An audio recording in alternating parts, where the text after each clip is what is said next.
Blockchains are good for digital ownership. How many people here know what a meme is? You've probably seen one online on Facebook. Have you ever wondered where they come from? Who makes them? Especially if you make one that's liked by millions or hundreds of millions of people.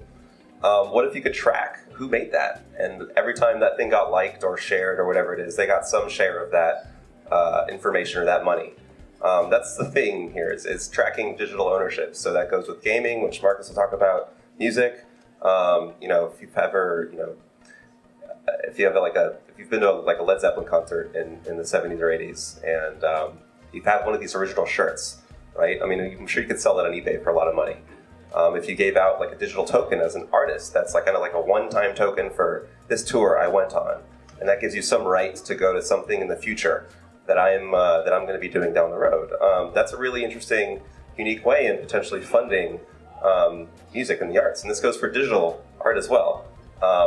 Art theft is one of the most powerful ways that people use to launder money in the world, and to be able to add a digital ownership to this, to say, hey, I am the owner. If you have to steal the physical thing and my digital keys, right, my private keys, to be able to really steal it, right? That adds a whole another layer of security to these things. So really thinking about how this idea of digital ownership can really improve things is really fascinating about the space. To echo on what Michael said about the gaming industry and digital ownership, I don't know if anybody here is familiar with World of Warcraft, a really large game. They used to have a concept called the auction house, where you could go in, basically, if you found a sword, you beat a monster, you take it to the auction house and you can sell it for money. Well, people were taking these swords and using a hack to duplicate the swords, making tens of thousands of them in some cases. And then basically flooding the market with these duplications, which basically crashed the economy for the video game.